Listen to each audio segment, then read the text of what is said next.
Yaxşımı dostlar, mən Adqat dostlarına mikroyanlar bul mən.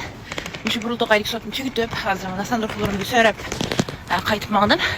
Hem de keyinki bir kət olsa özümdeki yurtdayım, şu su baynayısı. Mən doğuyun şüphen halada suğurtu deyil olsun, bək çıxırma emas mı? Müşü on qartda şüphen çıxasam, bir türküm müşü suğurtu satqıçılar çıdımay qaptı. Çıdamla dostlar. Demiş qadiyen çağda, yapını addi ayısaq, suğurtun satmağına emas etdinla. Suğurtumu yaxşı nəsə, şundaq bir qiyinçilik uçurab qalğan çağda tüləm ağıl buludu.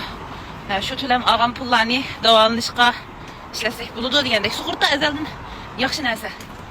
Lekin nemişqa şundaqcaq suğurtun maceraları payda buludu.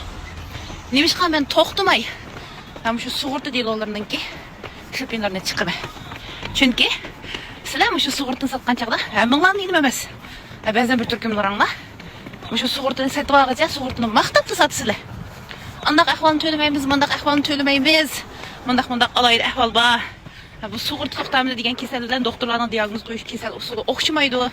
Degəndək bizge xatarlik bolğan maddalarını dəb satmaysızlar. Nemiş dəb satmaysızlar? Çünki dəb satsanlar almaydı o suğurtunu haqqı. Şuna olansızlar. Pul tapamayısızlar. Şunaqmı emas mı? Suğurt şirketleri özünün ketirim qılğan maddalarını çoxum düşəndürüb satsun, əskərtib satsun degen gəp mən baxan gəp emas o. O degen şu suğurt qanununun 17-ci maddəsindəki eniq yazılğan maddalar. Şu kanun xilaflıq qısanlar tülən bir daha çıxdı. Onun üstüge o tüləmni sınıyatdığından en çok ondan çıxınsa demək sekreyslə. O tüləmni suğurt şirketi birdi o. Mən şu suğurt şirketininki, şu adıl olmağan, bu xali suğurt tüləm verişleri rədd qılış deyil olur ne?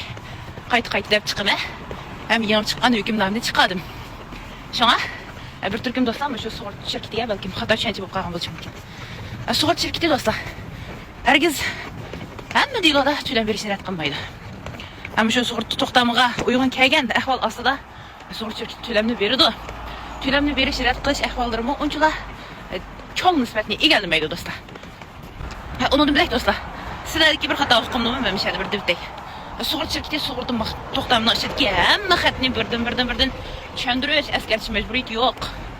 Fəqət və fəqətlə özünün məsuliyyətini kəcürüm qılıdığın maddalarını şunu suğurtunu satqan çağda əskərtib həm çöndürüş etiş məcburiyyəti var.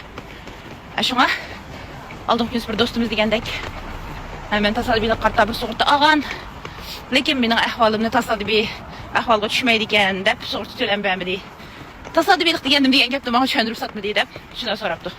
Bunda deyil onu mən qəbul qılmayım. Çünki bizim bir suğurtu ağıcı bolğan ekan qandaq məsuliyyət yavatımız. Ancaq düşünüb baxımız bizim özümüzdən talışığa məsul buluş məcburiyyətimiz var dostlar. Şuna bir dayaqda suğurt şirketinin açardı. Ayda ayaqlı olmaydı. Əmsə bugün film şeyci oldu. Keyinsən görüşəlik. Xeyir xoş.